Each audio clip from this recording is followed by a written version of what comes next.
আসসালামু আলাইকুম।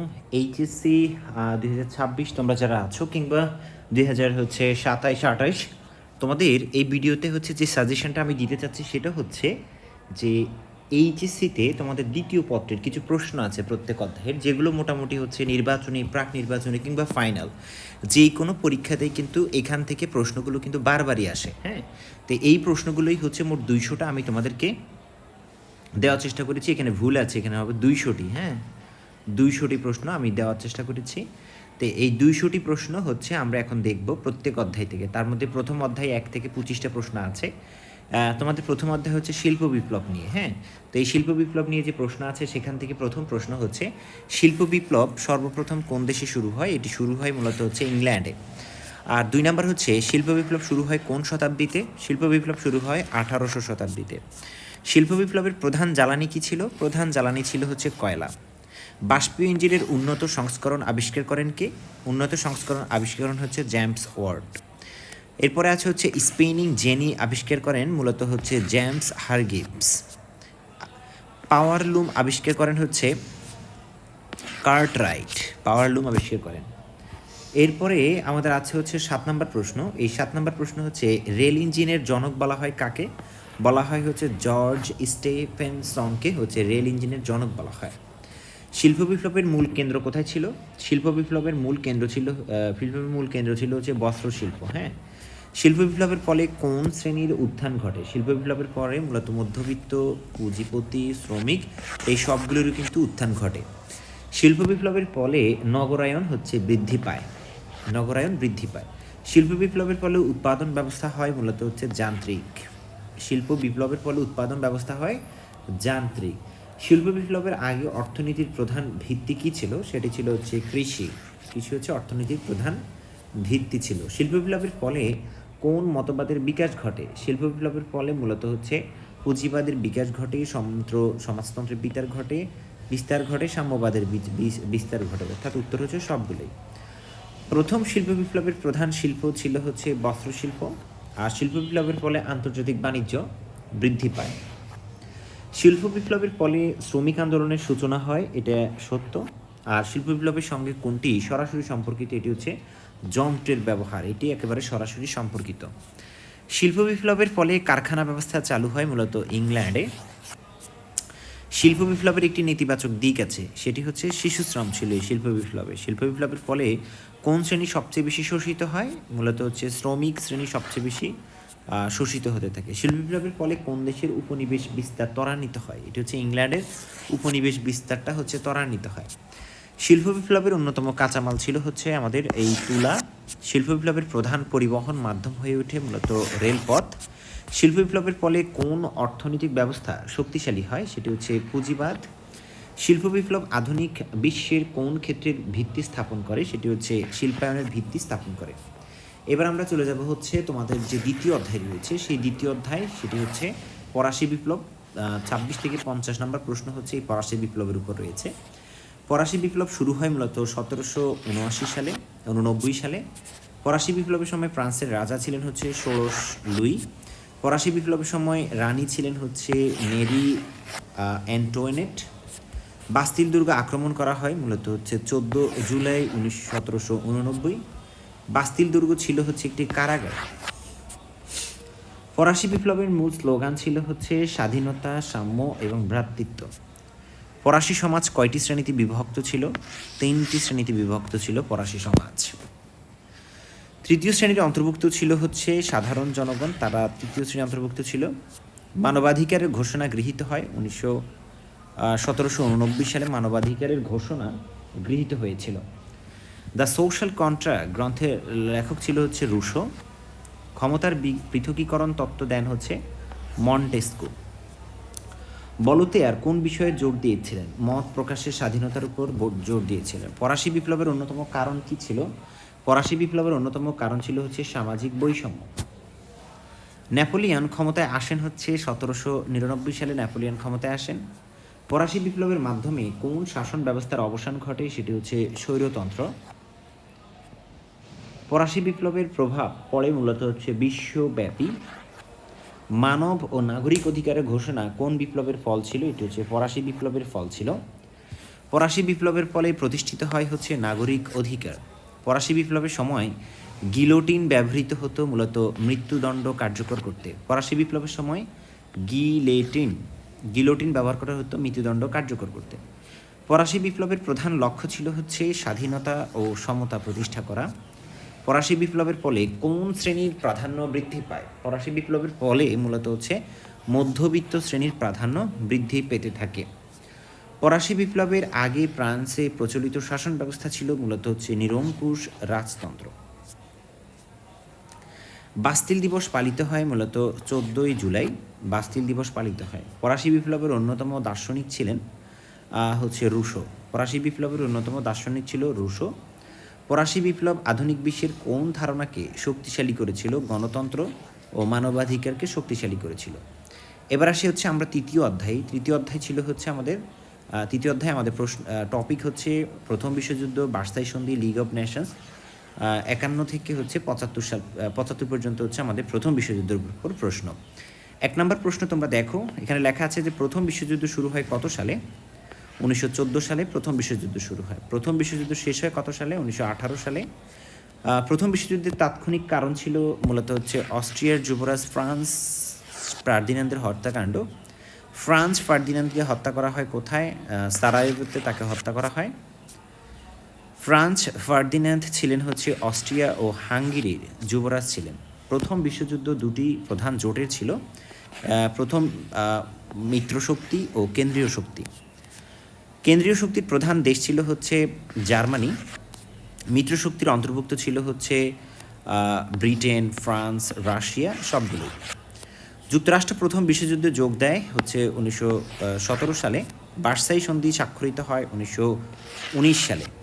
ভার্সাই সন্ধি স্বাক্ষরিত হয় হচ্ছে কোথায়? সেটি হচ্ছে ভার্সাই প্রাসাদে ভার্সাই সন্ধিটি স্বাক্ষরিত হয়েছিল। ভার্সাই সন্ধি কার সঙ্গে সম্পাদিত হয়? জার্মানির সঙ্গে সম্পাদিত হয় ভার্সাই সন্ধি। ভার্সাই সন্ধির মাধ্যমে জার্মানির উপর কী আরোপ করা হয়?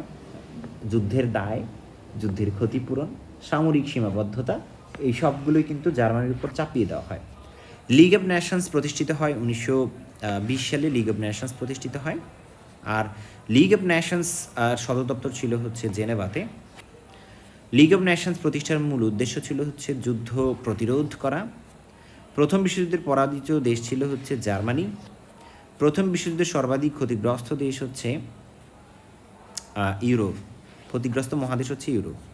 লিগ অফ নেশনস ব্যর্থ হওয়ার অন্যতম কারণ ছিল হচ্ছে যুক্তরাষ্ট্র সদস্য না হওয়াতে লিগ অফ নেশনস হচ্ছে ব্যর্থ হয়েছিল। প্রথম বিশ্বযুদ্ধের পর কোন সাম্রাজ্যের পতন ঘটে? মূলত হচ্ছে অটোমান সাম্রাজ্যের পতন ঘটে, অস্ট্রো হাঙ্গেরি সাম্রাজ্যের পতন ঘটে, জার্মান সাম্রাজ্যের পতন ঘটে, সবগুলো। প্রথম বিশ্বযুদ্ধকে বলা হয় হচ্ছে গ্রেট ওয়ার। প্রথম বিশ্বযুদ্ধের শেষে কত দফা প্রস্তাব দেন হচ্ছে উইলসন? উইলসন মূলত 14 দফার প্রস্তাব দিয়েছিলেন। উইলসনের 14 দফার অন্যতম লক্ষ্য ছিল হচ্ছে স্থায়ী শান্তি প্রতিষ্ঠা করা। ভার্সাই সন্ধির কঠোর শর্ত পরবর্তীতে কোন যুদ্ধের পথ তৈরি করে? সেটি হচ্ছে দ্বিতীয় বিশ্বযুদ্ধের পথ তৈরি করে। লিগ অফ নেশনসের উত্তরসূরি সংস্থা হলো মূলত জাতিসংঘ। এবার আমরা যাব হচ্ছে চতুর্থ অধ্যায়ে, বলশেবিক বা রুশ বিপ্লব যেটাকে আমরা বলি। 76 থেকে 100 পর্যন্ত এখান থেকে 25টা প্রশ্ন তোমাদের জন্য দিয়েছি। এখানে আছে হচ্ছে রুশ বিপ্লব সংঘটিত হয়ে কত সালে? 1917 সালে। রুশ বিপ্লবের নেতা কে ছিলেন? হচ্ছে ভ্লাদিমির উলিয়ানোভ লেনিন। বলশেবিক দলের প্রতিষ্ঠাতা ছিলেন হচ্ছে এই ভ্লাদিমির উলিয়ানোভ লেনিন। রুশ বিপ্লবের হচ্ছে সময় রাশিয়ার শাসক ছিলেন হচ্ছে জার দ্বিতীয় নিকোলাস তখন হচ্ছে শাসক ছিলেন। বলশেবিক বিপ্লব সংঘটিত হয় মূলত অক্টোবর 1917 সালে। বলশেবিক শব্দের অর্থ ছিল হচ্ছে সংখ্যাগরিষ্ঠ হচ্ছে বলশেবিক শব্দের অর্থ। মেনশেবিক শব্দের অর্থ ছিল হচ্ছে সংখ্যালঘু, মেনশেবিক। তো বলশেবিক বিপ্লবের প্রধান আদর্শ ছিল হচ্ছে সাম্যবাদ। কার্ল মার্কস ছিলেন হচ্ছে সাম্যবাদের তাত্ত্বিক। দাস ক্যাপিটাল গ্রন্থের রচয়িতা হচ্ছে কার্ল মার্কস। কমিউনিস্ট ইশতেহার রচনা করেন হচ্ছে মূলত কার্ল মার্কস ও ফ্রেডরিক অ্যাঙ্গেলস। রুশ বিপ্লবের অন্যতম কারণ ছিল হচ্ছে স্বৈরশাসন, অর্থনৈতিক সংকট, প্রথম বিশ্বযুদ্ধ, সবগুলোই। বলশেবিকরা ক্ষমতা দখল করা হচ্ছে 1917 সালে বলশেবিকরা ক্ষমতা দখল করেছিল। সোভিয়েত ইউনিয়ন প্রতিষ্ঠিত হয় 1922 সালে সোভিয়েত ইউনিয়ন প্রতিষ্ঠিত হয়। ইউএসএসআর এটি পূর্ণরূপ হচ্ছে ইউনিয়ন অফ সোভিয়েত সোশ্যালিস্ট রিপাবলিকস। রুশ বিপ্লবের পর ভূমি কার মধ্যে বন্টন করা হয় হচ্ছে কৃষকদের মধ্যে। লেনিনের মৃত্যুর পর ক্ষমতায় আসেন হচ্ছে স্টালিন। বলশেবিক বিপ্লবের মাধ্যমে কোন শাসনের অবসান ঘটে? এটি হচ্ছে জারতন্ত্রের অবসান ঘটে। রুশ বিপ্লব বিশ্বে কোন মতবাদকে শক্তিশালী করেছিল? সাম্যবাদকে শক্তিশালী করেছিল। বলশেবিক বিপ্লবের ফলে রাষ্ট্র নিয়ন্ত্রণে আসে শিল্প ও ব্যাংক, কৃষি জমি, রেলপথ সবগুলোই। লেনিনের রাজনৈতিক দলের নাম হচ্ছে বলশেবিক। রাজনৈতিক দল ছিল হচ্ছে বলশেবিক।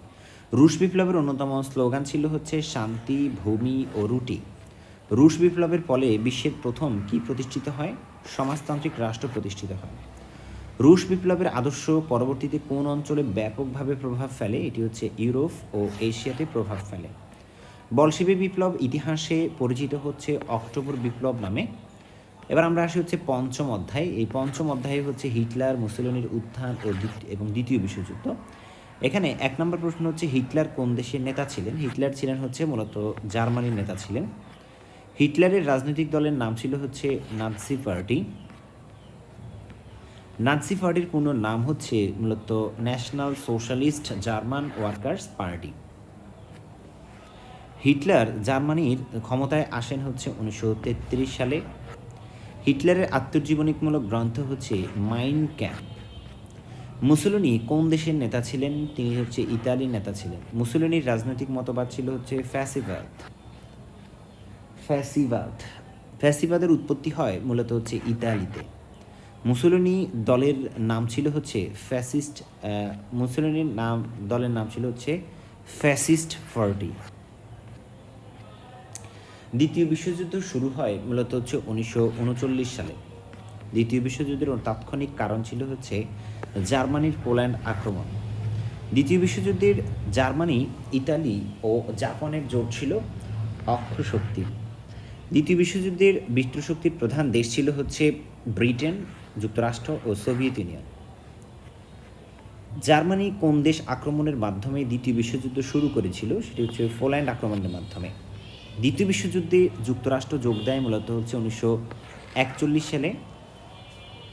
পার্ল হারবার আক্রমণ করা হচ্ছে জার্মানি। পার্ল হারবার আক্রমণ করা হচ্ছে জাপান আক্রমণ করে। পার্ল হারবার আক্রমণ করা হয় 1941 সালে।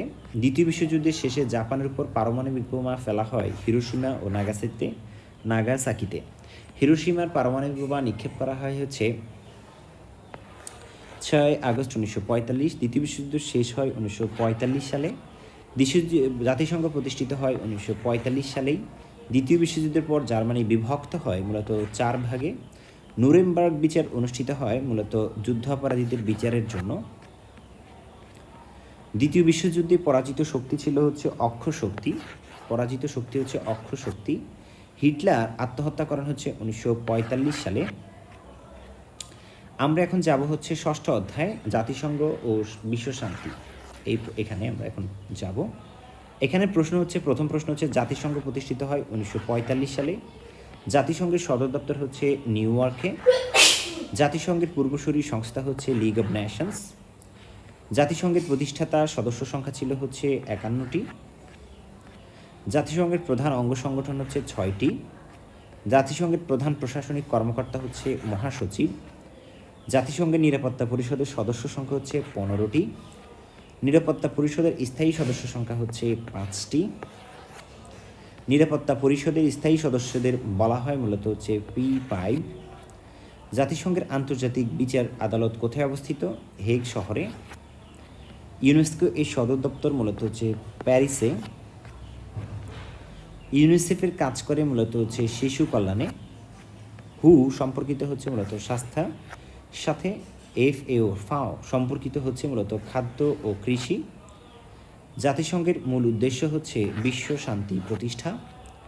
জাতিসংঘ দিবস পালিত হয় 24 অক্টোবর। মানবাধিকার দিবস হচ্ছে 10 ডিসেম্বর। জাতিসংঘের সাধারণ পরিষদের সদস্য দেশ হচ্ছে মূলত সব সদস্য রাষ্ট্র। শান্তিরক্ষা কার্যক্রম পরিচালনা করে হচ্ছে জাতিসংঘ। জাতিসংঘের প্রতীক হলো হচ্ছে জলপাই শাখা ও পৃথিবীর মানচিত্র। আন্তর্জাতিক শ্রম সংস্থা সম্পর্কিত হচ্ছে শ্রমিক কল্যাণ। আইএমএফ সম্পর্কিত হচ্ছে আন্তর্জাতিক অর্থনীতির সাথে। বিশ্বব্যাংকের সদর দপ্তর হচ্ছে ওয়াশিংটন ডিসিতে। জাতিসংঘ সনদ স্বাক্ষরিত হয় সান ফ্রান্সিসকো সম্মেলনে। বিশ্ব শান্তি রক্ষায় জাতিসংঘের প্রধান দায়িত্ব হচ্ছে নিরাপত্তা পরিষদের। এবার আমরা সপ্তম অধ্যায়ে যাব। সপ্তম অধ্যায়ের আমাদের টপিক হচ্ছে স্নায়ুযুদ্ধ ও জোট নিরপেক্ষ আন্দোলন। এই স্নায়ুযুদ্ধ শুরু হয় মূলত হচ্ছে দ্বিতীয় বিশ্বযুদ্ধের পর। স্নায়ুযুদ্ধ মূলত সংঘটিত হয় যুক্তরাষ্ট্র ও সোভিয়েত ইউনিয়নের মধ্যে। কোল্ড ওয়ার শব্দটি প্রথম ব্যবহার করেন হচ্ছে বার্নার্ড বারুচ। স্নায়ুযুদ্ধের প্রধান কারণ ছিল হচ্ছে আদর্শগত দ্বন্দ্ব। যুক্তরাষ্ট্রের আদর্শ ছিল হচ্ছে পুঁজিবাদ, সোভিয়েত ইউনিয়নের আদর্শ ছিল হচ্ছে সমাজতন্ত্র। স্নায়ুযুদ্ধের সময় যুক্তরাষ্ট্রের জোট ছিল হচ্ছে ন্যাটো।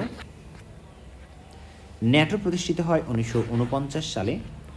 ন্যাটো এর পুনরূপ হচ্ছে north Atlantic treaty organization. ওয়ারশো pact প্রতিষ্ঠিত হয় 1955 সালে। ওয়ারশো প্যাক্টের নেতৃত্বে ছিল মূলত হচ্ছে সোভিয়েত ইউনিয়ন। স্নায়ুযুদ্ধের সময় অস্ত্র প্রতিযোগিতা ছিল প্রধানত পারমাণবিক অস্ত্র নিয়ে। কিউবান ক্ষেপণাস্ত্র সংকট ঘটে 1962 সালে। কিউবান ক্ষেপণাস্ত্র সংকট ছিল মূলত হচ্ছে যুক্তরাষ্ট্র ও সোভিয়েত ইউনিয়নের মধ্যে। বার্লিন প্রাচীর নির্মাণ করা হয় 1961 সালে। বার্লিন প্রাচীরের পতন ঘটে 1989 সালে। সোভিয়েত ইউনিয়নের পতন ঘটে 1991 সালে। স্নায়ুযুদ্ধের অবসান ঘটে মূলত সোভিয়েত ইউনিয়নের পতনের মাধ্যমে। জোট নিরপেক্ষ আন্দোলন বা ন্যাম প্রতিষ্ঠিত হয় 1961 সালে। ন্যামের প্রথম সম্মেলন অনুষ্ঠিত হয় হচ্ছে বেলগ্রেডে। ন্যামের অন্যতম প্রতিষ্ঠাতা নেতা ছিলেন হচ্ছে জওহরলাল নেহেরু। ন্যামের উদ্দেশ্য ছিল হচ্ছে কোনো সামরিক জোটে যোগ না দেওয়া। ন্যামের সঙ্গে যুক্ত ছিলেন হচ্ছে নেহেরু বা নাসের টিটো। যুগোস্লাভিয়ার নেতা ছিল হচ্ছে টিটো। মিশরের নেতা ছিলেন হচ্ছে নাসের। অষ্টম অধ্যায় উপনিবেশবাদ বিলোপ প্রক্রিয়া, ডিকলোনিয়ালাইজেশন। এই উপনিবেশবাদ বিলোপ প্রক্রিয়া মূলত শুরু হয় দ্বিতীয় বিশ্বযুদ্ধের পর থেকে। অষ্টম অধ্যায় আমাদের এখন প্রশ্ন হচ্ছে। তো এই দ্বিতীয় অধ্যায়ের প্রশ্ন, উপনিবেশবাদ বলতে কী বোঝায়? এক দেশের উপর অন্য দেশের রাজনৈতিক নিয়ন্ত্রণ। এশিয়ার প্রথম স্বাধীনতা লাভকারী দেশগুলোর একটি হচ্ছে মূলত ভারত। ভারত স্বাধীনতা লাভ করে 1947 সালে। ভারতের স্বাধীনতা আন্দোলনের নেতা ছিলেন হচ্ছে মহাত্মা গান্ধী। আফ্রিকার উপনিবেশ মুক্তির প্রধান সময় ছিল হচ্ছে 1950 থেকে 1970। গানা স্বাধীনতা লাভ করে 1957 সালে। গানার স্বাধীনতা আন্দোলনের নেতা ছিলেন হচ্ছে কোয়ামে নক্রুমা। ইন্দোনেশিয়া স্বাধীনতা লাভ করে 1945 সালে। উপনিবেশবাদ বিরোধী আন্দোলনের প্রধান লক্ষ্য ছিল হচ্ছে স্বাধীনতা অর্জন। জাতিসংঘ উপনিবেশ বিলোপে গুরুত্বপূর্ণ ভূমিকা রাখে। এশিয়া ও আফ্রিকার স্বাধীনতা আন্দোলনের অন্যতম কারণ ছিল হচ্ছে জাতীয়তাবাদ। উপনিবেশবাদী শক্তির মধ্যে ছিল হচ্ছে ব্রিটেন ও ফ্রান্স। দ্বিতীয় বিশ্বযুদ্ধের পর ইউরোপীয় শক্তির দুর্বলতা বৃদ্ধি পায়। উপনিবেশ বিলোপ প্রক্রিয়ার ফল হচ্ছে নতুন স্বাধীন রাষ্ট্রের সৃষ্টি। আফ্রিকার স্বাধীনতা আন্দোলনের প্রতীকী নেতা হলেন নেলসন ম্যান্ডেলা। দক্ষিণ আফ্রিকার স্বাধীনতা আন্দোলনের সঙ্গে যুক্ত হচ্ছেন বর্ণবাদ বিরোধী আন্দোলন। অ্যাপারথেইড শব্দটি ব্যবহৃত হয় মূলত দক্ষিণ আফ্রিকার বর্ণবাদী নীতির জন্য। দক্ষিণ আফ্রিকার বর্ণবাদ বিরোধী নেতা হচ্ছে নেলসন ম্যান্ডেলা।